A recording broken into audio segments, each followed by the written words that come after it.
नमस्कार. किमंतू लाईव्हमध्ये आपल्या सर्वांचं मनपूर्वक स्वागत. आडनावांचा इतिहास कसा शोधावा या मालिकेमधील आजचा आपला चौथा व्हिडिओ आहे. या व्हिडिओमध्ये आपण जाणून घेणार आहोत आडनावांचा शोध आणि गुगलचं प्रशिक्षण. आता आपल्या काही मित्रांना प्रश्न पडेल की आडनावांचा शोध घेण्यासाठी गुगलचं प्रशिक्षण घेण्याची काय गरज आहे. त्याचं कारण असं आहे की आपल्याला आजच्या इंटरनेटच्या युगामध्ये काही शोधायचं असेल तर सर्वात पहिली गोष्ट आपण काय करतो की इंटरनेट ओपन करतो आणि गुगलवर शोध घ्यायला सुरुवात करतो. गुगल म्हणजे एक प्रकारचं सर्च इंजिन आहे. त्या सर्च इंजिनवर आपण फक्त आडनावच नाही तर आपण आपल्याला जी कोणती गोष्ट हवी असते ती गोष्टी शोधत असतो आणि गुगल आपल्याला एका सेकंदाच्या 10व्या भागामध्ये आपण जे शोधतो आहोत त्या गोष्टीची 10-12 वेब पेजेस दाखवत असतं रिझल्ट म्हणून की या ठिकाणी तुम्हाला ती गोष्ट सापडू शकते. आपल्यापैकी काही मित्रांना गुगलवर गोष्टी शोधणं हे एक प्रकारचं व्यसन असतं. काही जणांचा छंद असतो, काही जणांची आवड असते. अशी कोणतीही व्यक्ती चुकूनही सापडणार नाही की जिने मागच्या 1 वर्षामध्ये की 2 वर्षामध्ये एकदाही गुगलवर काही सर्च केलं नाही. जगाच्या कानाकोपऱ्यामध्ये कुठेही सापडणार नाही. एवढं गुगल हे एक प्रभावी माध्यम आहे.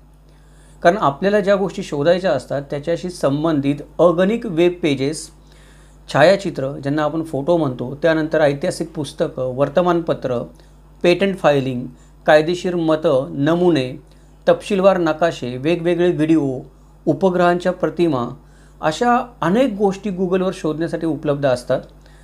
आणि ह्या गोष्टी एवढ्या मोठ्या प्रमाणावर उपलब्ध असतात की आपल्याला कधीकधी त्याच्यामधून आपल्याला पाहिजे ती गोष्ट सापडत नाही. आणि हीच गुगलची एक मोठी समस्या आहे. गुगलवर एखादी गोष्ट शोधण्यामध्ये मुख्य अडचण आहे, ती मुख्य अडचण ही गुगलच आहे. कशा प्रकारे ही मुख्य अडचण गुगलच आहे? कारण गुगलवर एवढ्या मोठ्या प्रमाणात माहितीचा साठा आहे, अफाट अगणित माहिती आहे. त्याच्यामधून एखादी गोष्ट, विशिष्ट गोष्ट शोधून काढणं ही फार अवघड गोष्ट आहे. त्यातल्या त्यात आडनावांचा शोध घेणं म्हणजे मी नेहमी म्हणतो की गवताच्या गंजीमध्ये सुई शोधण्यासारखं आहे. गुगलवर तर ही गोष्ट शब्दशः खरी होते की तुम्ही एखादं आडनाव गुगलवर टाकलं आणि गुगलला प्रश्न विचारताना जर तुम्ही बरोबर प्रश्न निवडले नाहीत किंवा बरोबर शब्द निवडले नाहीत तुमच्या आडनावाबद्दल तर तुमचं आडनाव गुगलवर दिसतच नाही.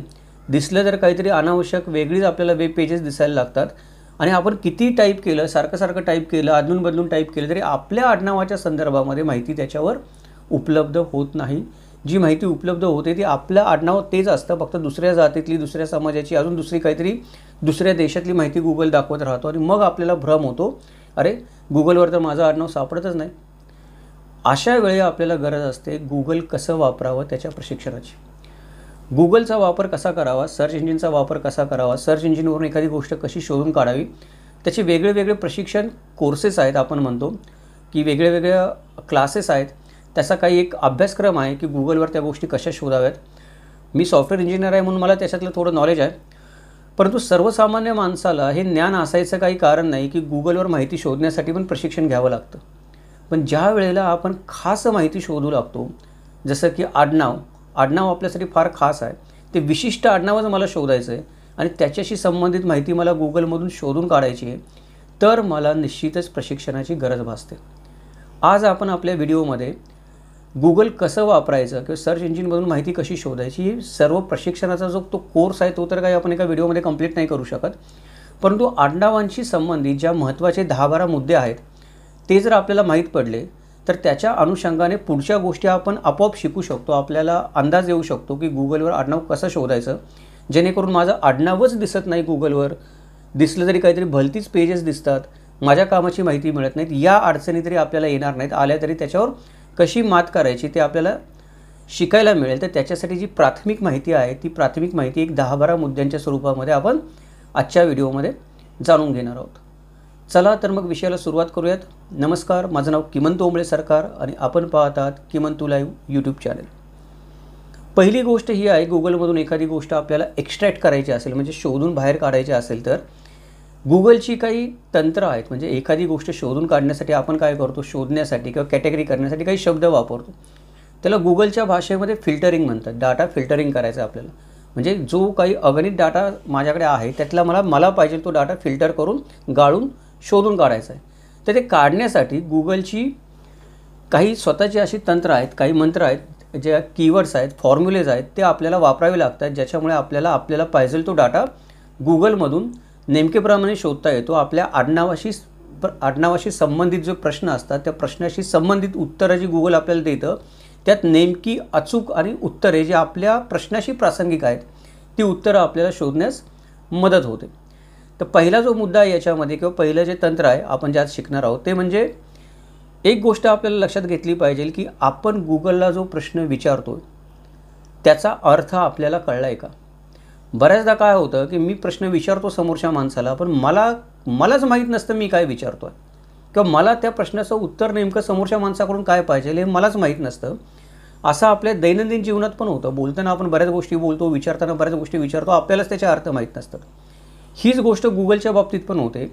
जेव्हा आडनावाच्या शोधासाठी पहिल्यांदा तुम्ही गुगलवर काही टाईप करता, त्याच्यामध्ये टाईप करताना आपण काय करतो की सर्वसाधारणपणे जर तुम्ही बघितलं तर टाईप करण्याची आपली एक पद्धत आहे. म्हणजे सर्वात आधी आपण आडनाव टाईप करतो, आडनाव नाही सापडलं तर मग त्याच्यापुढे गोत्र, कुळ, देवक या क्रमाने आपण गोष्टी टाकत राहतो आणि मग आडनावाचा इतिहास शोधायचा प्रयत्न करतो.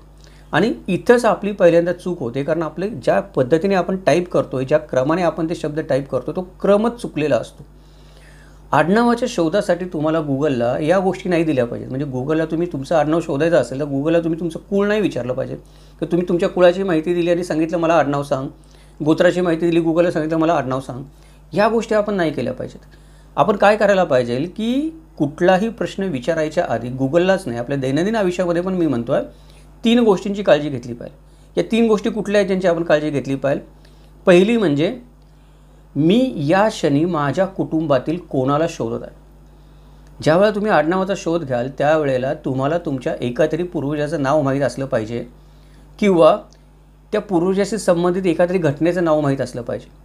तुम्ही गुगलला जेव्हा प्रश्न विचाराल तेव्हा फक्त तुमचं आडनाव टाकून शोधा असं नाही म्हणू शकत. तुम्ही गुगलला ते व्यक्ती शोधायला सांगितलं पाहिजे. तुम्ही कोणाला शोधतात हे तुम्हाला गुगलला सांगता आलं पाहिजे. त्यानंतर एखादी विशिष्ट घटना आहे, ती विशिष्ट घटना घडली तेव्हा तुमचे पूर्वज कुठं होते. म्हणजे माझे पूर्वज समजा असं मी म्हणतो की मला छत्रपती शिवाजी महाराजांनी किंवा छत्रपतींच्या घराण्यातल्या कोणीतरी मला जमीन इनाम दिलेली. आमचं गाव 22 जावळीमधली 36 गाव आहेत, त्यातल्या इनामामध्ये आमचं एक गाव आहे. तर अजून ते मी पण अभ्यास नाही केला त्याचा नक्की कोणी दिली इनाम ती, पण छत्रपतीच्या वंशातल्या कोणीतरी एका वंशजाने आम्हाला ती जमीन इनाम दिलेली आहे. कदाचित शिवछत्रपती असतील, शाहू महाराज असतील, अजून कोणी असेल, प्रतापसिंह महाराज पण असू शकतात सातारचे. तर ही जी 36 गावं आहेत त्या 36 गावांमध्ये मला काय करायला पाहिजे, ही जेव्हा जमीन इनाम मिळाली तेव्हा माझे पूर्वज कुठं होते, ते काय करत होते, काय कारणाने त्यांना ती जमीन इनाम मिळाली, ही घटना घडली कधी. म्हणजे पहिली गोष्ट मी माझ्या कुटुंबातील कुठल्या पूर्वजाला शोधतो आहे. दुसरी गोष्ट जेव्हा ती जमीन इनाम मिळाली तेव्हा तो पूर्वज कुठे होता. आणि तिसरी गोष्ट ही घटना घडण्याची शक्यता कधी होती, म्हणजे कुठल्या काळामध्ये ही घटना घडू शकते. म्हणजे मला आता हा शोध घेतला पाहिजे की जमीन तर इनाम मिळाली, इनामपत्रात आहे, नाव तर आहे, सगळं आहे, पण नक्की कोणत्या वंशजाच्या काळामध्ये आणि कधी ही जमीन इनाम मिळाली मला, याचा मला काय करायला पाहिजे, शोध घेतला पाहिजे. त्यामुळे लक्षात ठेवा की तुम्ही जेव्हा तुमच्या वंशावळीचा शोध घेता त्यावेळेला शोधासाठी करत असलेल्या प्रत्येक गोष्टीचा कोण, कुठे आणि केव्हा हे 3 शब्द आहेत. हे 3 शब्द जोडून तुम्ही गुगलला विचारलं पाहिजे. माझा पूर्वज कोण आहे, जेव्हा एखादी घटना घडली महत्त्वाची ज्याच्यामध्ये माझ्या पूर्वजाचा उल्लेख सापडू शकतो तेव्हा माझे पूर्वज कुठे होते, कुठल्या स्थानावर होते. आणि तिसरी गोष्ट म्हणजे ही जेव्हा घटना घडली माझ्या पूर्वजांना इनाम मिळण्याची किंवा अजून काहीतरी महत्त्वाची घटना घडली तेव्हा माझे पूर्वज केव्हा होते, म्हणजे कोणत्या काळामध्ये होते. पहिली गोष्ट कोण म्हणजे व्यक्ती, कुठे म्हणजे स्थान आणि केव्हा म्हणजे काळ. या 3 गोष्टी आपण दैनंदिन आयुष्यामध्ये पण एखाद्या व्यक्तीला प्रश्न विचारताना लक्षात ठेवल्या पाहिजेत, तर आपल्याला अचूक उत्तर मिळू शकतं. त्याचबरोबर हे प्रश्न गुगलला विचारताना पण आपण लक्षात ठेवले पाहिजेत की ज्या वेळेला तुम्ही गुगलला विचाराल तुमच्या आडनावाचा इतिहास त्यावेळेला तुम्ही विचारलं पाहिजे माझे पूर्वज कोण होते, आडनावाचा इतिहास, माझे पूर्वज कुठे होते आणि माझे पूर्वज केव्हा, या लिखापरीच्या जमान्यामध्ये माझं आडनाव अस्तित्वात केव्हा आलं माझ्या पूर्वजांना. अशा रीतीने आपण गुगलला प्रश्न विचारले पाहिजेत. हे 3 शब्द जे आहेत हे 3 शब्द कुठलीही गोष्ट शोधण्याचा पाया आहेत. फक्त आडनाव शोधण्याचा पाया नाहीत, कोण, कुठे, केव्हा. या 3 गोष्टी तुम्ही कुठल्याही प्रश्नाला जोडल्या आणि त्याची जर तुम्हाला अचूक उत्तरं मिळाली तर तुम्हाला सत्य समजलं असं समजायला हरकत नाही आहे. तर पहिली गोष्ट गुगलला प्रश्न विचारताना हे लक्षात ठेवा, कोणत्या तरी पूर्वजाचं नाव शोधा. उदाहरणार्थ तुम्ही चंद्रराव मोरेंचं जावळीच्या मोरे घराण्याचा इतिहास शोधताय तर 12 राजे होऊन गेले मोरेंच्या घराण्यामध्ये, त्यातल्या कुठल्या व्यक्तीचा तुम्हाला इतिहास पाहिजे ते आधी त्या व्यक्तीचं नाव टाकून शोधा. तर तुम्हाला त्या आडनावाचा इतिहास समजायला मदत होईल. तुम्ही मोरे घराण्याचा इतिहास सांगा म्हटलं तर तो काहीतरी पुष्कळ बिनकामाच्या गोष्टी दाखवेल, ज्या उपयोगाच्या नाही आहेत, अशा भरपूर गोष्टी दाखवत बसेल, आपला वेळ वाया जाईल. तर हा एक पहिला मुद्दा आहे. 3 गोष्टी, कोण, कुठे, केव्हा. लक्षात ठेवा. हे जर या गोष्टी आपण केल्या नाही तर पुढचं सगळं आपलं शोधाचं तंत्र ढासळून जाईल. दुसरा मुद्दा आहे, तो दुसरा मुद्दा म्हणजे तुमच्या आडनावाच्या शोधामध्ये विशिष्ट गोष्टीवर लक्ष केंद्रित करा. विशिष्ट गोष्ट म्हणजे काय आहे, तर जर तुम्हाला तुमचं मूळचं आडनावच माहीत नसेल तर तुम्ही तुमचं आडनाव गुगलवर सर्च केलं तर तुम्हाला काय दिसतं? कदाचित काहीच परिणाम दिसणार नाहीत. कारण मलाच माझं मूळचं आडनाव माहीत नाही, तर मी ते गुगलवर सर्च केल्यावर गुगलला कुठून कळणार आहे माझं मूळचं आडनाव काय? अशा परिस्थितीमध्ये आपल्याला काय करावं लागेल? अशा परिस्थितीमध्ये आपल्याला वेगवेगळ्या गोष्टी शोधाव्या लागतील. त्या वेगवेगळ्या गोष्टी आपण कशा शोधणार? आत्ता मी सांगितलं तसं, कोण, कुठे, केव्हा. जर तुम्हाला माहीत असेल की तुमचे पूर्वज अमुक एका काळामध्ये एका ठिकाणावरून दुसऱ्या ठिकाणावर स्थलांतरित झाले आहेत किंवा धर्मांतरित झालेले आहेत किंवा एखाद्या लढाईमध्ये सहभागी झाले आहेत, तर मग त्या घटनेचे संदर्भ शोधण्याची सुरुवात करायची आपल्याला गरज आहे. आपल्याला आडनाव माहिती नाही मूळचं. मला वाटतं की माझं वेगळंच नाव आहे, आधी माझं वेगळंच नाव होतं, माझं नाव पडनाव आहे, माझं नाव आडनाव नाही आहे, आडनाव असेल तरी पण ते मूळचं नाव नाही आहे. मग मला घटना शोधली पाहिजे, कोण, कुठे, केव्हा. परत त्याच्यानंतर गुगलवर आपल्या आडनावाशी संबंधित नसलेल्या गोष्टी आपण शोधायला सुरुवात केली पाहिजे. बऱ्याचदा आपण काय करतो की आपला पूर्ण फोकस जे आहे, लक्ष आहे, ते त्या आडनावावरच केंद्रित करून ठेवतो आणि आडनावाशी संबंधितच गोष्टी शोधत असतो. आपल्या भूभागामध्ये, ज्या भौगोलिक भूभागामध्ये आपण राहतो, जिथे आपली मूळची जमीन आहे, मूळची गाव आहे आपलं, त्याच्या आजूबाजूला कुठल्या घटना घडल्या, त्या विशिष्ट घटना शोधल्याने पण आपल्याला आपल्या आडनावाची माहिती होऊ शकते, माहीत नसलेल्या. त्याच्यामुळं आडनावाच्या शोधासाठी विशिष्ट व्यक्ती, कोण, विशिष्ट परिस्थिती, काळ आपण म्हणतो त्याला, विशिष्ट घटना आणि तो घटनाक्रम कुठे घडला, ते स्थान, याच्यावर लक्ष केंद्रित करणं गरजेचं आहे. तुम्ही अशा प्रकारचे प्रश्न जर गुगलला विचारले की माझ्या तालुक्यामध्ये मोठी लढाई झाली होती का, माझ्या गावामध्ये कोणी सती गेलं होतं का, माझ्या गावामध्ये कुठेही एखादा पराक्रम गाजवला होता का, माझ्या गावातला एखादी व्यक्ती आहे तिचं नाव कुठेतरी पाटीलकीच्या वतनामध्ये आहे का, हे जर तुम्ही गुगलला विचारलं तर गुगल तुम्हाला ते सांगू शकतं. किंवा बाकीचे जे प्रोग्राम्स आहेत, मी मागच्या व्हिडिओमध्ये आपण बोललो की वंशावळीशी संबंधित वेबसाईट्स आहेत, त्या वेबसाईट तुम्हाला हे जर प्रश्न तुम्ही त्यांना विचारले तर त्याची माहिती तुम्हाला देऊ शकतात. तेवढं ते तंत्र आजकाल काय झालेलं आहे, प्रगत झालेलं आहे, हे आपण लक्षात घेतलं पाहिजे. पुढची जो मुद्दा आहे, तो पुढचा मुद्दा म्हणजे की गुगल काम कसं करतं किंवा सर्च इंजिन काम कसं करतं हे आपल्याला माहीत झालं पाहिजे. कारण मी ज्या व्यक्तीला प्रश्न विचारतो ती व्यक्ती विचार कशी करते हेच जर मला माहीत नसेल तर तो उत्तर कसं देईल मला बरोबर. कारण तो कसा विचार करतो हे मला कळत नसेल तर मी त्याला बरोबर प्रश्नच नाही विचारू शकत. गुगल किंवा सर्च इंजिन एक व्यक्ती आहे असं धरून चला आणि ती व्यक्ती कशी काम करते त्याची पद्धत समजून घ्या. ती जर पद्धत समजून घेतली तर तुम्ही जास्त बरोबर प्रश्न विचारू शकाल. आता गुगल गोष्टी कशा शोधते किंवा एखादं सर्च इंजिन गोष्टी कशा शोधते हे काही आपला आजच्या व्हिडिओचा विषय नाही, त्यामुळे त्याच्यामध्ये खोलात आपल्याला जायचं काही कारण नाही. परंतु आडनावाच्या संदर्भामध्ये थोडंसं एक संक्षिप्तमध्ये सारांशमध्ये एक 2-4 ओळीमध्ये मला सांगता आलं तर मी सांगायचा प्रयत्न करतो की सर्च इंजिन, गुगल किंवा एखादं सर्च इंजिन हा एक कॉम्प्युटरचा स्वयंचलित प्रोग्राम असतो आणि तो कुठल्याही मानवी हस्तक्षेपाशिवाय काम करत असतो. हा प्रोग्राम काय करत असतो की हा इंटरनेटच्या मायाजालामध्ये वेगवेगळ्या वेबसाईट्सना भेट देत असतो आणि त्या वेबसाईटना भेट देऊन त्या वेबसाईटची यादी करून वेगळे वर्गीकरण करून स्वतःच्या एका नोंदीमध्ये किंवा स्वतःच्या एका यादीमध्ये त्या वेबसाईटची नोंद करून ठेवत असतो. हे जे प्रोग्राम इंटरनेटच्या मायाजालावर वेबसाईट हुडकत फिरत असतात त्यांना सोप्या भाषेमध्ये क्राउलर असं म्हणतात की ते वेबसाईट क्राउल करत असतात. म्हणजे वेबसाईट शोधत असतात, ते वेबसाईट उकरत असतात, बघत असतात की कुठे कुठली वेबसाईट नवीन निर्माण झाली आहे, तिचं नाव काय, त्या वेबसाईटवर कुठल्या प्रकारची माहिती आहे, व्हिडिओ आहेत, इमेजेस आहेत, कॅटेगरी कुठली आहे, न्यूज वेबसाईट आहे, फिल्मी वेबसाईट आहे, सोशल ट्रस्टची वेबसाईट आहे. आणि तसं गुगल काय करतं की स्वतःच्या रजिस्टरमध्ये यादीमध्ये त्या वेबसाईटची नोंद करून ठेवतं. आणि हे जे काम आहे हे 12 महिने 13 त्रिकाळ 24 तास दिवसाचे सतत चालूच असतं, नॉनस्टॉप. म्हणजे गुगलचे जे क्राउलर प्रोग्राम असतात ते न थकता अव्याहतपणे सतत इंटरनेट असेल ते इंटरनेट शोधत फिरत असतात. तिथे कुठली नवीन वेबसाईट आली तिची नोंद करून ठेवत असतात. एखादी वेबसाईट डिलीट झाली असेल तर डिलीट झालेल्या वेबसाईटचं पण डिलीटेड म्हणून नोंद करून ठेवत असतात की वेबसाईट डिलीट झाली, आता सर्चमध्ये दाखवायचं नाही. तर हे बॅकग्राऊंडला काम काय चालू असतं, गुगलचं चालू असतं की नवीन वेबसाईट येतात, नवीन पानं येतात, त्यांची यादी करून ठेवणं.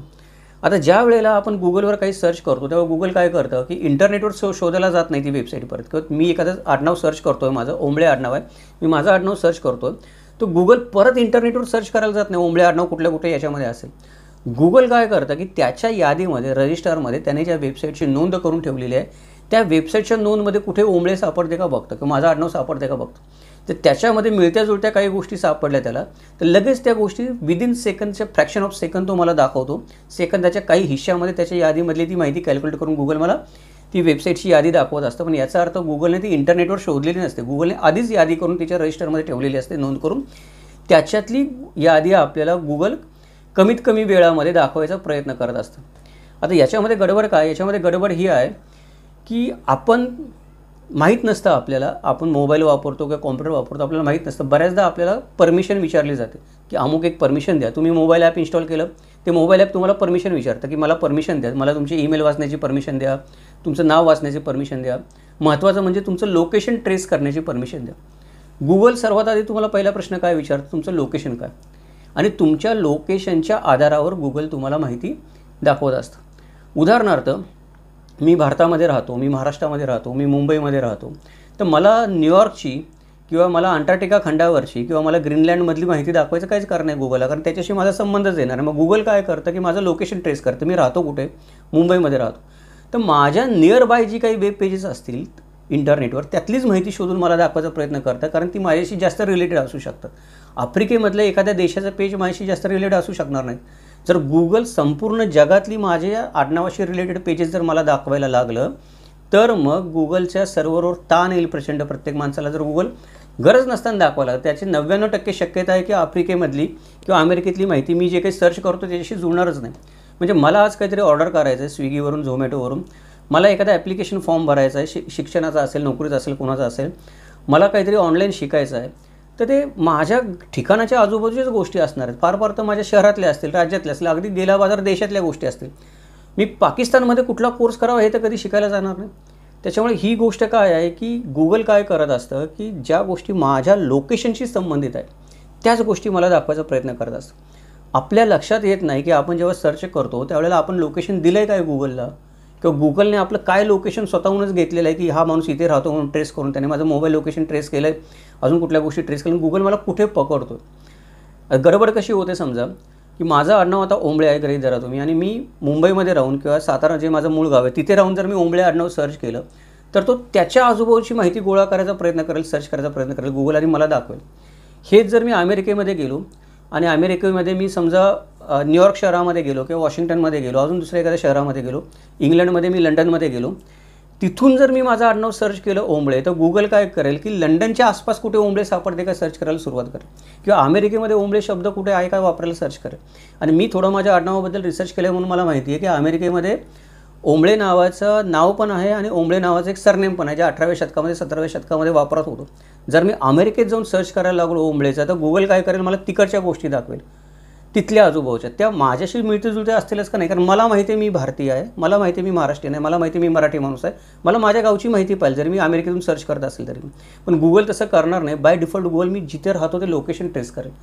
अशा बऱ्याच गोष्टी, हे लोकेशन फक्त मी उदाहरणासाठी सांगितलं, अशा बऱ्याच गोष्टी गुगल तुमच्या कळत नकळत सर्च करत असतं. म्हणजे तुमच्या आवडीनिवडी, तुमची कपड्यांची पद्धत, तुम्ही कोणाशी बोलता, तुमच्या संपर्कात लोक कोण आहेत, तुम्ही कुठे कुठे फिरायला गेला, तुम्हाला कुठले कुठले रेस्टॉरंट्स आवडतात, हे सर्व गुगलला माहीत असतं.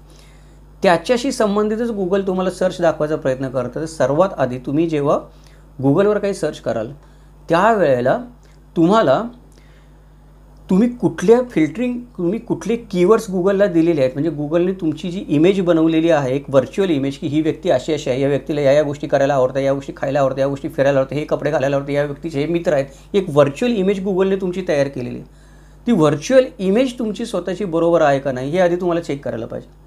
तुम्ही तुमच्या याच्यामध्ये जाऊन, फोनमध्ये जाऊन, वेब ब्राउझरमध्ये जाऊन या सगळ्या गोष्टी चेक केल्या पाहिजेत. नसतील तर दुरुस्त केल्या पाहिजेत. जर दुरुस्त केल्या नसतील किंवा करता येत नसतील तुम्हाला, तर मग सर्चमध्ये शब्द टाकताना तुम्हाला जे पाहिजे ते तुम्हाला अचूकमध्ये टाकता आलं पाहिजे. उदाहरणार्थ मी अमेरिकेच्या न्यूयॉर्क शहरामध्ये राहतो आणि मला ओंबळे हे आडनाव सर्च करायचं आहे, तर मला तिथे लिहावं लागेल Ombale surname from Satara district, Maharashtra, India. त्यावेळेला तो काय करेल की न्यूयॉर्क आणि अमेरिकेला सोडून देईल, मी राहतो तिथं, आणि सातारामधून सर्च करायला लागेल, इंडियामधून सर्च करायला लागेल. नाहीतर तो तिकडेच सर्च करत बसेल. आणि बऱ्याचदा आपल्याला आपली माहितीच मिळत नाही गुगलवरून. त्याचं कारण काय असतं की आपण आपली व्हर्च्युअल इमेज जी असते त्याचा जो डाटा असतो भरलेला गुगलमध्ये, मेटा डाटा म्हणतो आपण, तो चुकीचा भरलेला असतो किंवा गुगल काय करतो की तुम्ही जिथे कुठे राहता, जिथे कुठे बघता तिथेच शोधायचा प्रयत्न करत असतो. तुमचे मूळ पूर्वज राहत होते चाकणमध्ये असं गृहीत धरा आणि नंतर ते शिफ्ट होऊन 4-5 ठिकाणी स्थलांतरित होऊन जाता जाता जाता आता तुम्ही पोहोचलात नगरला आणि तुम्ही नगरमधून सर्च करताय तुमचे मूळ पूर्वज, तर गुगल चाकणपर्यंत कधी पोहोचणारच नाही, कारण तो तिथेच फिरत राहील तुमच्या व्हर्च्युअल इमेजमुळं. तर या गोष्टी काय आहेत की या गोष्टीचं आपण काय केलं पाहिजे, थोडं टेक्निकल गोष्टी आहेत, पण जर आपल्याला हवी ती माहिती हवी असेल तर आपण थोडं याचं पण ज्ञान करून घेतलं पाहिजे. चौथा मुद्दा आहे, तो चौथा मुद्दा काय आहे की आपण स्टॉपवर्ड्सचा वापर करावा का करू नये. स्टॉपवर्ड्स काय असतात? स्टॉपवर्ड्स म्हणजे आपण मराठीमध्ये जसं म्हणतो की एक उदाहरण देतो मी, उदाहरण दिलं तर आपल्याला शोधायला सोपं पडेल. असं गृहीत धरा की मला कारीच्या जेदे घराण्यांचा इतिहास शोधायचा. मग मी गुगलवर काय सर्च करायला पाहिजे? कारीचे जेदे असं मी गुगलमध्ये टाकलं पाहिजे मराठीमध्ये, का कारी जेदे असं टाकलं पाहिजे मी मराठीमध्ये?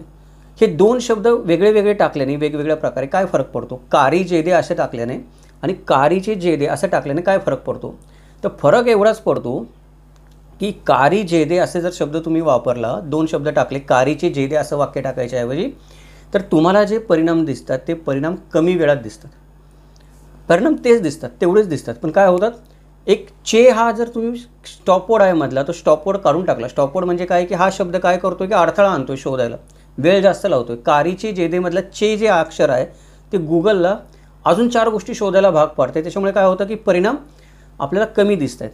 उदाहरण दुसरं एक द्यायचं म्हटलं तर मी आता असं म्हटलं की सातारचे पहिले छत्रपती शाहू महाराजांच्या लढायांचा इतिहास, असं जर मोठंच्या मोठं मी गुगलमध्ये टाईप केलं, बघा, सातारच्या पहिल्या छत्रपती शाहू महाराजांच्या लढायांचा इतिहास, हे मोठंच्या मोठं वाक्य मी गुगलमध्ये टाईप केलं, ज्याच्यामध्ये मोठे स्टॉपवर्ड्स येत आहेत. त्याच्याऐवजी सातारा शाहू महाराज लढाया असे 4 शब्द मी टाईप केले तर मला लवकर परिणाम दिसतात. म्हणजे गुगल काय करतो की पटकन गोष्टी शोधून काढतो त्या शब्दाशी संबंधित आणि जास्तीत जास्त माझ्याशी मिळत्या जुळत्या गोष्टी शोधून काढतो. जेवढे तुम्ही स्टॉपवर्ड वापराल त्याच्यामध्ये, म्हणजे गुगलमध्ये सर्च करताना जे तुम्हाला अपेक्षित परिणाम हवेत त्याच्याशी निगडीत असलेले शब्द वापरायच्या ऐवजी तुम्ही जर वाक्य लिहायला लागला गुगलमध्ये तर तुम्हाला मिळणारे परिणाम चुकीचे मिळू शकतात, तुमच्याशी संबंधित नसणारे मिळू शकतात, मिळायला जास्त वेळ लागू शकतो. अर्थात गुगलमध्ये सेकंदाच्या काही 10व्या हिस्स्यामध्येच दिसतात सर्व, आपल्याला जास्त फरक नाही पडत, पण परिणाम, त्याची जी परिणामकारकता असते, आपल्याला जी माहिती मिळते त्याची परिणामकारकता कमी असते, ती आपल्या माहितीशी मिळू शकत नाही. त्यामुळे स्टॉपवर्ड लक्षात ठेवणं गरजेचं आहे. जिथे जिथे गरज नाही तिथे वापरायची काही गरज नाही. मोठी मोठी वाक्य गुगलमध्ये सर्च करायला वापरू नका.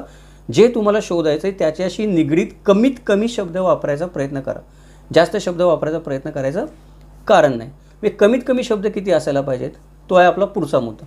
पुढचा मुद्दा काय आहे की शोधासाठी कमीत कमी 3 कीवर्ड्स किंवा जास्तीत जास्त आपण 3 कीवर्ड्स वापरले पाहिजेत. जर तुम्ही 3 कीवर्ड्सपेक्षा कमी वापरले, म्हणजे 2 कीवर्ड वापरले तुम्ही एखादी गोष्ट शोधायला, तुम्हाला पाहिजे तेवढे परिणाम मिळणार नाहीत. तुम्ही 3 पेक्षा जास्त कीवर्ड वापरले तर तो गरज नसलेली पानं तुम्हाला दाखवेल. तर गुगलवर काही गोष्ट सर्च करायची असेल तर काही थंब रूल्स आहेत, असं कुठे पुस्तकामध्ये लिहिलं नाही, पण गुगलमध्ये 3 कीवर्डमध्ये तुम्ही जर गोष्टी सर्च केल्या तर तुम्हाला जास्तीत जास्त उपयुक्त माहिती मिळू शकते. उदाहरणार्थ, कापशीच्या घोरपडे घराण्यांचा इतिहास असं आपण एक व्हिडिओ मालिका चालू केलेली आहे, त्यातले 2 व्हिडिओ टाकलेत, पुढचे व्हिडिओ येतील. आता मला कापशीच्या घोरपडे घराण्याचा इतिहास शोधायचा आहे, तर मी कापशीच्या घोरपडे घराण्यांचा इतिहास असं मोठंच्या मोठं वाक्य लिहायच्या ऐवजी मी असं काही लिहिलं, म्हाळोजी घोरपडे कापशी. याच्यामध्ये काय फायदा होतो बघा की म्हाळोजी हे नाव आहे, घोरपडे हे आडनाव आहे, कापशी हे गाव आहे. 3 कीवर्ड झाले माझे. याच्यामध्ये काय होतं की पहिला जो आपण मुद्दा घेतला होता, कोण, कुठे, केव्हा. कोण, म्हाळोजी. कुठे, घोरपडे. केव्हा, कापशीमध्ये. हे 3 प्रश्न आपोआप गुगलला विचारले जातात आणि गुगल त्याच्याशी संबंधित मला माहिती दाखवू शकतो. किंवा अजून कीवर्ड मी काय वापरू शकतो, संताजी घोरपडे कापशी, पिराजी घोरपडे कापशी, नारो महादेव इचलकरंजी, बाजी घोरपडे मुधोळ. असं गुगलला आपण 3 कीवर्ड माहिती देणारे वापरले, कोण, कुठे, केव्हा, तर गुगल आपल्याला जास्त चांगली माहिती किंवा जास्त आपल्या आडनावाशी निगडीत माहिती दाखवू शकतो. जर तुमचं आडनाव फक्त तुम्हाला माहीत असेल आणि बाकीच्या पूर्वजांचं नाव माहीत नसेल आणि मूळ स्थान माहीत नसेल तर गुगल तुम्हाला जास्त माहिती दाखवू शकणार नाही. मग तुम्हाला काहीतरी अंदाज लावावा लागेल, माझे पूर्वज या ठिकाणी होते, त्या स्थानाचं नाव तिथे टाकायला लागेल. माझ्या पूर्वजाचं नाव असं काहीतरी असू शकतं, म्हणजे समजा माझे पूर्वज कुठल्या समाजातील असतील त्याच्यावर त्यांचं नाव काय असेल ठरतं. कारण काही समाजामध्ये काही नावं कॉमन असतात, ब्राह्मण समाजामध्ये काही नावं कॉमन असतात, रामोशी समाजामध्ये, धनगर समाजामध्ये, मराठा समाजामध्ये वेगळे समाज असतील त्याची काही प्रतिकात्मक नावं असतात, ती त्या समाजाचं प्रतिबिंब दाखवतात आपल्याला. जर तुम्हाला तुमच्या पूर्वजांचं अचूक नाव माहीत नसेल तुम्ही ज्या समाजातल्या त्या समाजात जे नाव जास्त प्रचलित आहे ते नाव तिथे टाका. उदाहरणार्थ मी रामोशी समाजामध्ये असं गृहीत धरा, मला माझ्या पूर्वजांचं नाव माहीत नाही, माझं आडनाव शिंदे आहे, तर मी माझ्या पूर्वजाचं नाव विराजी असं घेऊ शकतो. हे रामोशी समाजामध्ये प्रचलित नाव आहे, मला माहिती आहे. म्हणजे विराजी शिंदे कोणी असेल तो, पण मी ते नाव मला जोडू शकतो आणि ते नाव जोडून सर्च करायचा प्रयत्न करू शकतो, मग मला काहीतरी माहिती मिळू शकते. तर हे उदाहरण आपण पुढे घेणारच आहे विराजी शिंदेचं. फक्त आता विषय निघाला म्हणून सांगितलं.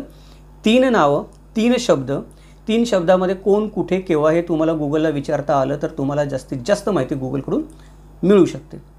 6वा मुद्दा आहे तो म्हणजे की सर्वसामान्य प्रचलित आडनावांबद्दल समस्या निर्माण होते. आता सर्वसामान्य प्रचलित आडनावांबद्दल समस्या काय निर्माण होते की महाराष्ट्रामध्ये काही आडनावं आहेत ती मोठ्या प्रमाणावर प्रचलित आहेत.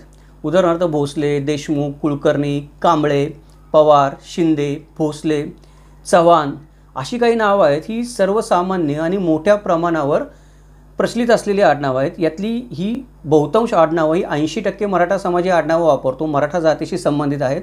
परंतु ही आडनावं मराठा जातीबरोबर इतर जातींमध्ये पण आढळून येतात.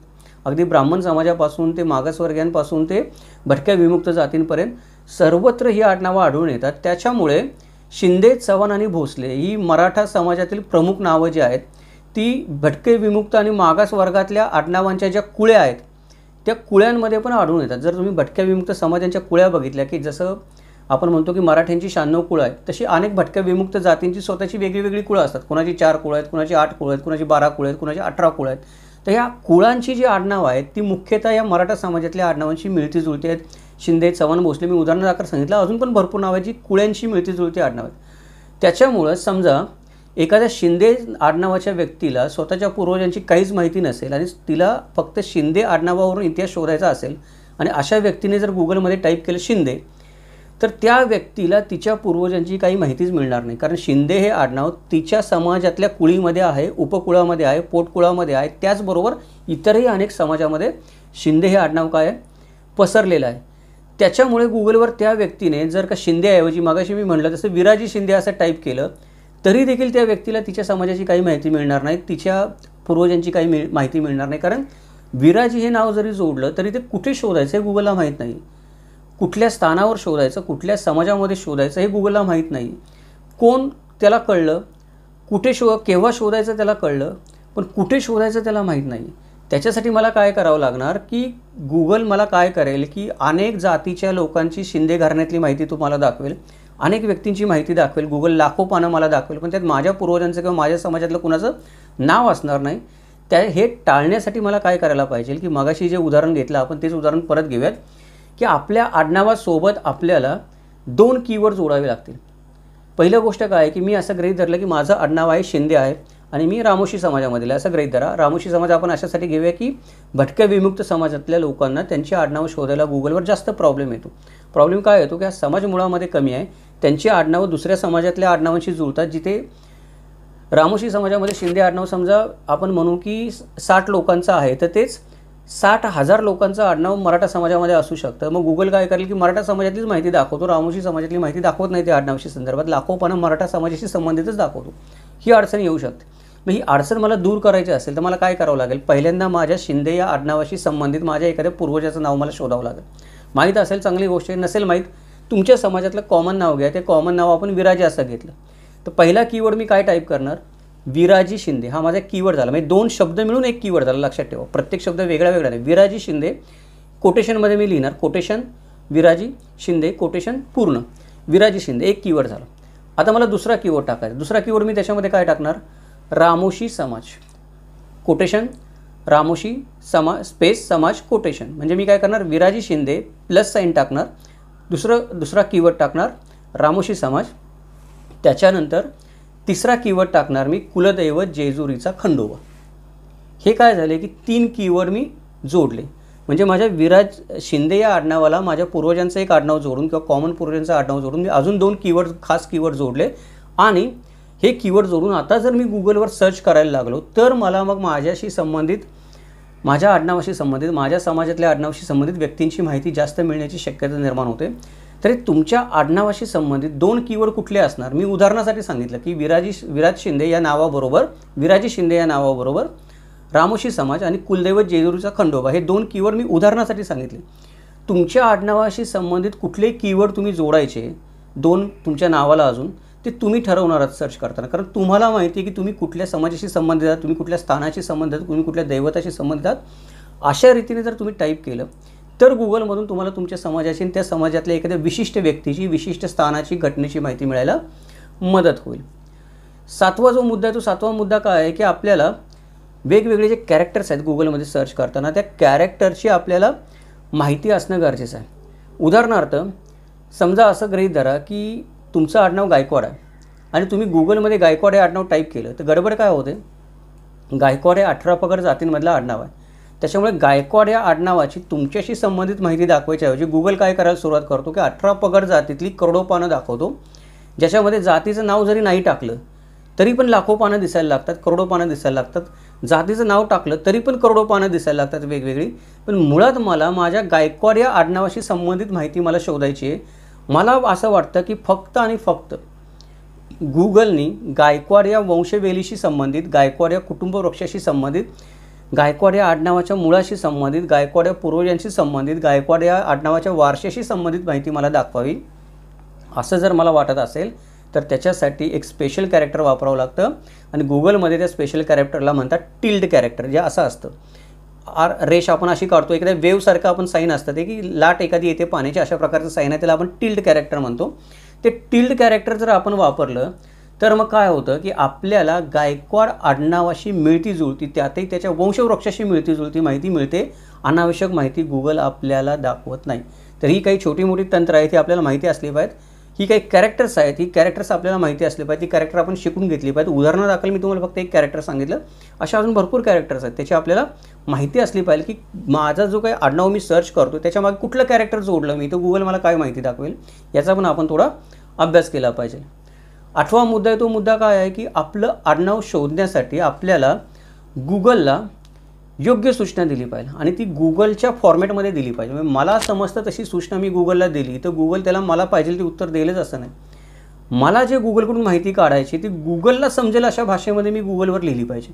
त्याचा फॉर्मॅट योग्य असला पाहिजे, माहिती लिहिण्याचा फॉर्मॅट योग्य असला पाहिजे. याचं परत एक उदाहरण देऊन सांगतो, समजावायला सोपं होईल. फॉर एक्झाम्पल असं गृहीत धरूया आपण की मला काय करायचं आहे की मला व्यंकोजी भोसले हे नाव लिहायचं आहे. व्यंकोजी भोसले याच्याशी संबंधित मला माहिती पाहिजे. पण मी व्यंकोजी भोसले गुगलमध्ये टाईप केलं तर काय होतं, गुगल मला हजारो पानं दाखवतो, कोट्यवधी पानं दाखवतो. ह्या कोट्यवधी पानं काय असतात, कुठे फक्त व्यंकोजी नाव आलेलं असतं, कुठं फक्त भोसले नाव आलेलं असतं. भोसले नाव तर 1000 पानांवरील, कोट्यवधी पानांमधील भोसले नावाचा इतिहास आहे. मग गुगल जिथे जिथे भोसले आडनाव येईल ते सगळं मला दाखवत बसेल. व्यंकोजी आडनाव जिथे जिथे, व्यंकोजी नाव जिथे जिथे येईल ती करोडो पानं मला दाखवत बसेल. मला ते करोडो पानं नको आहेत, मला गरज नाही. कुठल्याच समाजामध्ये कोण व्यंकोजी नावाचा माणूस जन्माला आला त्याच्याशी मला काही देणं घेणं नाही. भोसले घराण्याच्या इतिहासाशी पण मला काही देणं घेणं नाही की कुठे कुठे भोसले होते, काय झाले ते. मला फक्त एवढंच पाहिजे की व्यंकोजी भोसले नावाची व्यक्ती कोण आहे तिची मला माहिती पाहिजे. मग मी काय करेन, कोटेशनमध्ये लिहीन, single quotation Vyankoji space Bhosale quotation complete. हे जर का तुम्ही गुगलमध्ये टाईप केलं कोटेशन टाकून, तर गुगल काय करेल, तुम्हाला व्यंकोजी भोसले हे नाव जोडून जिथे येतं आहे तेवढीच माहितीची पानं दाखवेल, बाकीची अनावश्यक पाने गाळून टाकेल. दुसरी गोष्ट काय आहे की याच्यामुळे काय होतं की मला व्यंकोजी भोसले व्यक्तीची माहिती मिळते, अनावश्यक माहिती मला तपासावी लागत नाही. दुसरी एक गोष्ट काय होते की मी टाईप करताना आपण एक सर्वसामान्य आपल्याला सवय असते टाईप करायची, हा सवयीचा भाग असतो, आपण सवयीने गोष्टी करतो, मुद्दाम नाही करत.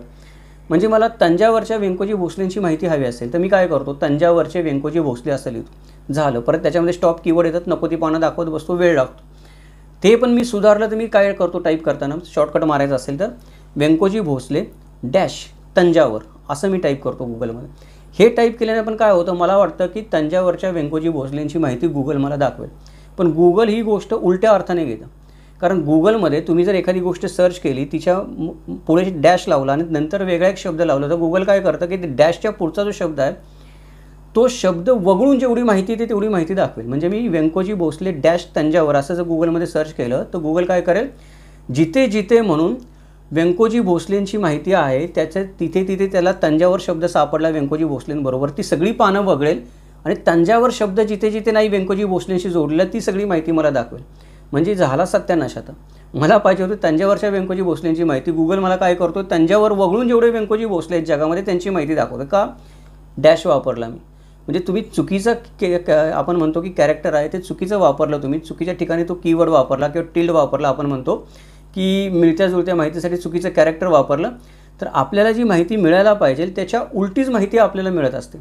त्याच्यामुळे जर मला असं वाटत असेल की सर्च करावं, मला व्यंकोजी भोसलेंची माहिती मला सर्च करायची आहे तंजावरच्या, तर मी काय करेन, व्यंकोजी भोसले तंजावर असं लिहीन किंवा मी लिहिताना व्यंकोजी भोसले कॉमा तंजावर कॉमा तमिळनाडू असं टाईप करेन. मग तो काय करेल, मला तमिळनाडूतल्या तंजावरमधल्या व्यंकोजी भोसलेंची माहिती दाखवेल. त्याच्यामध्ये पण अजून भरपूर गडबडी आहेत. त्या गडबडी काय आहेत, तर सर्वात महत्त्वाची गडबड आहे ती म्हणजे स्पेलिंगचा वापर. आता आपला पुढचा मुद्दा आहे 9वा मुद्दा. हे सगळं टाईप करताना आपण बऱ्याचदा काय होतं की जे नाव मी टाईप करतो ते टाईप करताना वेगवेगळ्या ठिकाणी त्याचे वेगळे उल्लेख येतात. म्हणजे तंजावर या शब्दाचं स्पेलिंग मराठीमध्ये वेगळं आहे, तमिळनाडूमध्ये वेगळं आहे, कर्नाटकमध्ये वेगळं आहे, वेगळे स्पेलिंग आहे. मग मला काय होतं की मी मराठीतले तंजावर स्पेलिंग टाईप केलं तर व्यंकोजी भोसले तंजावर जे मराठीतली माहिती तेवढीच पेजेस गुगल दाखवेल. ते तंजावरू तंजावरुलम असं कुठे उल्लेख असेल त्याचा तमिळ किंवा कन्नडमध्ये ती माहितीच दाखवणार नाही. त्यामुळे स्पेलिंगमध्ये जो फरक पडतो आपण सर्च करताना ते वेगळे स्पेलिंग वापरायची आपल्याला गरज आहे. म्हणजे व्यंकोजी भोसले तंजावर हे तुम्हाला सर्च करायचं असेल तर तंजावरची 4 वेगळी स्पेलिंग असतील, 4 वेगळी स्पेलिंग तुम्हाला वापरली पाहिजे. त्यानंतर मराठीमध्ये आपण पहिली वेलांटी दुसरी वेलांटी येते, ते पहिल्या वेलांटी दुसऱ्या वेलांटीला इंग्लिशमध्ये कधी आय वापरतात, कधी डबल ई वापरतात, काही ठिकाणी उकार असेल डबल ओ वापरतात, काही ठिकाणी यू वापरतात. तर ते सगळे परम्युटेशन कॉम्बिनेशन करून नावांमधले तुम्हाला एकाच नावाचे किमान 20 वेगळे सर्च तयार करावे लागतील, वेगवेगळे कॅरेक्टर जोडून, आणि त्याच्यावर माहिती सर्च करावी लागेल. तेव्हा कुठे तुम्हाला पाहिजे ती माहिती मिळू शकेल. उदाहरणार्थ देवगिरीच्या रामदेवरायाचा इतिहास असा जर तुम्ही विषय घेतला तर देवगिरी शब्दामध्ये बघा स्पेलिंगचा बदल किती होतो बऱ्याचदा. रामदेवराय म्हटलं त्याच्यामध्ये पण बदल होतो. त्यानंतर सातवाहनांच्या गौतमीपुत्र सातकर्णीचा इतिहास हे जर मला शोधायचं इंटरनेटमध्ये, सातवाहन शब्दाच्या स्पेलिंगमध्ये बऱ्याचदा बदल होतो, गौतमीपुत्रमध्ये बदल होतो, सातकर्णीमध्ये बदल होतो. एकेका शब्दाचे 4 स्पेलिंग असू शकतात वेगळे इंग्लिशमध्ये. मराठीमध्ये पण ते शब्द वेगळे लिहिले जाऊ शकतात काना मात्रा वेलांटीच्या स्वरूपामध्ये.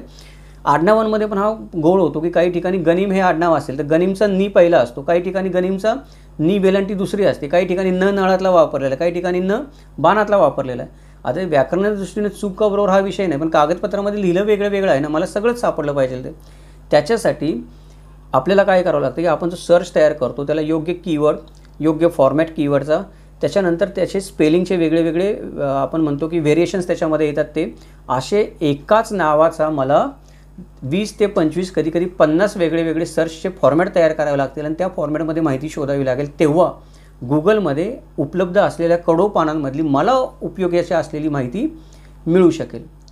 हे झालं सर्च इंजिन्स. दुसरी एक गोष्ट काय आहे की अजून एक गुगलचं फीचर आहे जे सर्च इंजिनशी संबंधित नाही आहे. हा 10वा मुद्दा आहे आपला, पण याची आपल्याला फार मदत होऊ शकते. हे फीचर कुठलं आहे की त्याला आपण म्हणतो गुगल बुक्स. आता गुगल बुक्स काय भानगड आहे की गुगलने काय केलेलं आहे की अनेक पुस्तकांचं डिजिटलायझेशन करून ती गुगलवर अपलोड केलेली आहेत, किंवा अनेक पुस्तकांचे गुगलवर जिथे संदर्भ सापडतात गुगल काय करतं की एखादं पुस्तक डिजिटलाइज केलं असेल तर गुगलच्या वेबसाईटवर जरी नसेल पण डिजिटलाइज असेल तर गुगल त्या पुस्तकाच्या आतमध्ये जाऊन सर्च करून तुम्हाला पाहिजे तो कीवर्ड त्या पुस्तकामध्ये कुठे लिहिला आहे का हे शोधू शकतं. अनेक नामवंत लेखक आहेत त्यांनी काय केलेत की आडनाव, वंश, गोत्र, समाज, कुल याच्याबद्दल माहिती देणारी मौल्यवान पुस्तकं लिहिली की ज्याच्यामध्ये आपल्याला वंशशास्त्राची, समाजशास्त्राची खूप चांगली माहिती भेटते. मग गुगल सर्चमध्ये आपल्याला आपलं आडनाव सापडो किंवा न सापडो यापैकी एखाद्या पुस्तकामध्ये आपल्याला आपलं आडनाव सापडतं, कारण ते पुस्तक त्या समाजाबद्दल आहे, त्या गोत्राबद्दल आहे, त्या वंशाबद्दल आहे. त्यामुळे गुगलला नाही सापडलं तरी त्या पुस्तकामध्ये ते आडनाव आहे. आता समस्या ही आहे की पुस्तकं आपल्याला मिळणार कुठं. याचं उत्तर असं आहे की पुस्तकं मिळणार कुठं, तर गुगल बुक्सवर मिळणार. आता गुगल बुक्सवर पुस्तक मिळाले तर मला विकत घ्यावं लागेल. ते मिळालं तरी पुस्तकांच्या किमती हजारो रुपयांच्या याच्यामध्ये आहेत, घरात आहेत. मला पण पुस्तकं विकत घेताना परिणाम होतो. 3-3 हजार आणि 5-5 हजार रुपयाचं एक पुस्तक असेल समाजशास्त्राचं, अशी 10 पुस्तकं विकत घ्यायची म्हणली तर 50,000 रुपये एक व्हिडिओ बनवायला खर्च येईल. मग मला माहिती मिळणार कशी त्याच्यातली, ही पुस्तकं परवडणार कशी, आपल्याला विषय समजणार कसा. या सगळ्या समस्यांचं उत्तर आहे गुगल बुक्स. गुगल बुक्स म्हणजे काय की जर आपण आपल्या आडनावाची माहिती शोधण्यासाठी योग्य कीवर्ड वापरले, योग्य फॉर्मॅट वापरला, योग्य कॅरेक्टर वापरला, त्याच्यानंतर वेगळे परम्युटेशन कॉम्बिनेशन वापरले स्पेलिंगचे, आणि असे आपले वेगळे कीवर्ड सर्च केले, तयार केले, आणि ते कीवर्ड आता आपण गुगलमध्ये सर्च करायला लागलो तर गुगल त्याच्या गुगल बुक्सच्या यादीमध्ये ते पुस्तकामध्ये आतमध्ये शिरून क्राउलिंग करून ते कीवर्ड्स त्या पुस्तकात कुठं लिहिलेले सापडत आहेत का ते पण शोधण्याचा प्रयत्न करतो, आणि ते संपूर्ण पुस्तक आपल्याला वाचायला उपलब्ध करून देत नाही. तर त्या पुस्तकातला तो कीवर्ड त्या पुस्तकातल्या कुठल्या पानावर आढळून येतो तेवढी 4-5 पानं आपल्याला गुगल वाचण्यासाठी उपलब्ध करून देतं. म्हणजे मला काय करायचं आहे की मला आता पुस्तकाचं नाव माहीत नसलं तरी चालेल, पुस्तकाच्या किमतीशी पण मला काही देणं घेणं नाही, सगळं पुस्तक वाचायची पण मला काही गरज नाही आहे. गुगल मला काय करत आहे की त्या पुस्तकाच्या समजा 500 पानांचं पुस्तक आहे, 500 पानांमधल्या 330व्या पानावर माझ्या आडनावाचा उल्लेख आहे, मी सर्च करतो तर ते 330वं पानच गुगल मला दाखवतो पूर्णपणे वाचण्यासाठी, जिथे माझ्या आडनावाचा उल्लेख आहे.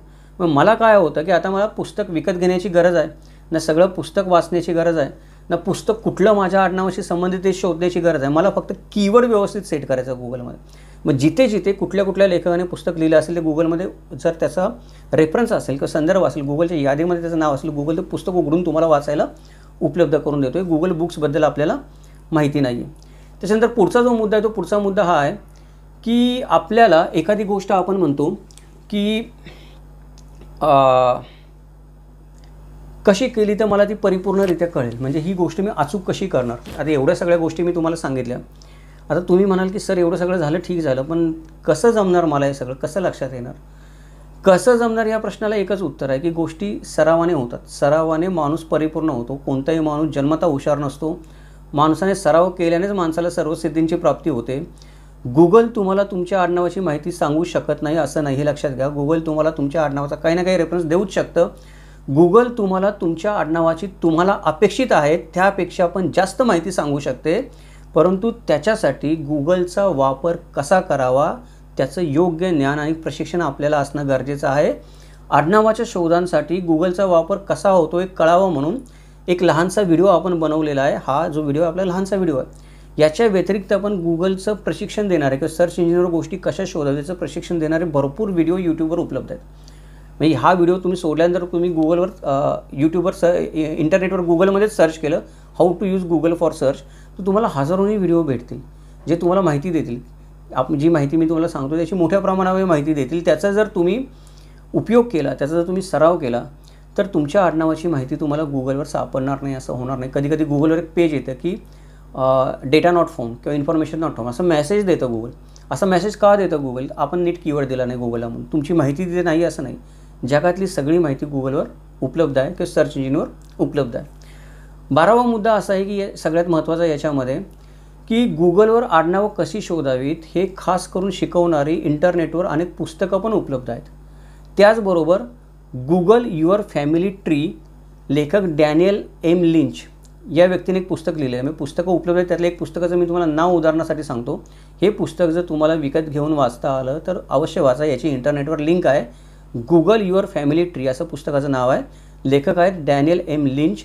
त्यांनी गुगलचा वापर प्रभावीपणे कसा करावा एखादी गोष्ट शोधण्यासाठी, त्यातही आडनावं शोधण्यासाठी, वंशवृक्ष शोधण्यासाठी गुगलचा वापर कसा करावा याचं संपूर्ण माहिती देणारं एक पूर्ण पुस्तकच लिहिलेलं आहे. ते पुस्तक तुम्ही वाचलं तर तुम्हाला तुमच्या आडनावाचा शोध घेण्यासाठी गुगलचा वापर अजून प्रभावीपणे करता येईल आणि पूर्णपणे मदत होईल. इथे तुम्हाला फक्त ते पुस्तकच विकत घेण्यासाठी पैसे द्यावे लागतील गुगलला. नंतर तुम्ही जो काही गुगलवर सर्च कराल त्याच्यासाठी पैसे द्यावे लागत नाहीत.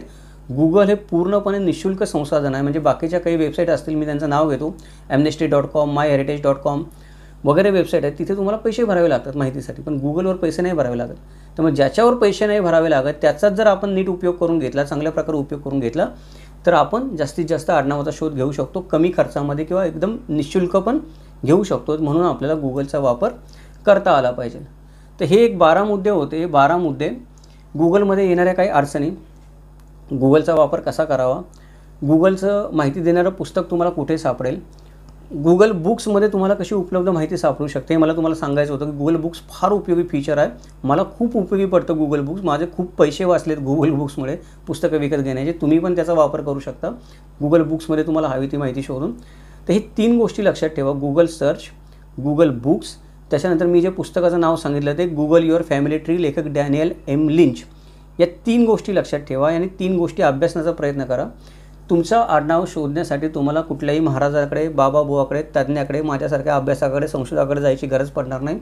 तुमच्या 60 ते 70% प्रश्नांची उत्तरं तुम्हाला गुगलवरच मिळून जातील जर तुम्ही गुगलचा व्यवस्थित वापर केलात तर. तर आता इथे आपण थांबूयात. हा व्हिडिओ थोडासा वेगळा झाला कारण आडनावांचा इतिहास आणि गुगल असा संबंध कोणी याच्या आधी जोडला आहे का नाही मला माहीत नाही, परंतु माहिती असणं गरजेचं आहे म्हणून आपण हा व्हिडिओ बनवला. हा थोडासा हटके व्हिडिओ जो आहे तो हटके व्हिडिओ तुम्हाला कसा वाटला ते मला आवर्जून कळवा. जर व्हिडिओ आवडलेला असेल तर प्रतिक्रिया द्या, सांगा. तुम्ही जे काही प्रोत्साहनाचे 2 शब्द देतात तेच प्रेरणा असतात पुढचे व्हिडिओ बनवण्यासाठी. खरोखरच व्हिडिओ आवडला असेल तर लाईक करा. जर ही माहिती तुम्हाला उपयुक्त वाटत असेल, इतरांबरोबर शेअर केली पाहिजे, जास्तीत जास्त लोकांपर्यंत पोहोचली पाहिजे, त्यांचा फायदा होईल असं वाटत असेल तर वेगवेगळ्या ग्रुप्सवर शेअर करा, आपल्या मित्रांबरोबर शेअर करा हा व्हिडिओ. चॅनलला सबस्क्राईब करा आपल्या, जर तुम्ही केलं नसेल तर प्रथमच भेट देत असेल या व्हिडिओच्या निमित्ताने चॅनलला तर सबस्क्राईब करा. नोटिफिकेशन बटन ऑन ठेवा जेणेकरून याच आडनावांच्या इतिहासाच्या मालिकेतले 100 व्हिडिओ आहेत त्याचे येणारच आहेत पुढे, त्याचं नोटिफिकेशन तुम्हाला येईल. अजूनही वेगवेगळे आपण माहिती देणारे व्हिडिओ बनवत असतो, त्याचंही नोटिफिकेशन तुम्हाला येत राहील. तुम्ही चॅनल सबस्क्राईब केलं आणि नोटिफिकेशन बटन ऑन ठेवलं तर. हे अशा प्रकारचे अभ्यासपूर्ण आणि संशोधनात्मक व्हिडिओ बनवण्यासाठी नेहमीच प्रायोजकत्वाची गरज लागत असते. त्यामुळे चॅनलला आपल्याला मदत करता येणं कोणत्या ना कोणत्या माध्यमातून शक्य असेल. फुल नाही फुलाची पाकळी मदत करता येण्यासारखं शक्य असेल. एखादं पुस्तक आपण चॅनलला स्पॉन्सर करू शकत असेल अभ्यासासाठी जरूर करा. त्याची मी तुम्हाला लिंक पाठवेल की ऑनलाईन पुस्तक आपल्याला चॅनलला अभ्यासासाठी पाहिजे, त्या पुस्तक तुम्ही एखादं स्पॉन्सर करू शकला तरी चांगली गोष्ट आहे. आपल्याला जेवढं शक्य आहे तेवढी आपण वेगवेगळ्या माध्यमातून चॅनलला मदत करू शकता. आपण चॅनलचे मेंबर होऊ शकता, सुपर थँक्सच्या माध्यमातून मदत करू शकता. एखादा व्हिडिओ आपल्याला आवडला तर गुगल पेचा नंबर आपल्याला समोर दिसतो. जर आपल्याला एखादी गोष्ट आवडली तर आपण तिथे देणगी देऊ शकता चॅनलला, ज्याच्यामुळे चॅनलला अजून चांगलं संशोधन करण्यासाठी बळ मिळेल, माहिती मिळेल. ह्या अशाच पद्धतीने संशोधन करून अभ्यासपूर्ण इतिहासाचं विवेचन करण्यासाठी किंवा इतिहासाचं अशा पद्धतीने वस्तुनिष्ठ मूल्यमापन आपण म्हणतो, चिकित्सक विश्लेषण आणि तर्कशुद्ध विवेचन ऐकण्यासाठी पाहत राहा किमंतू लाईव्ह यूट्यूब चॅनल. उद्या भेटूयात आपण एका नवीन व्हिडिओसोबत. तोपर्यंत जय महाराष्ट्र, जगदंब.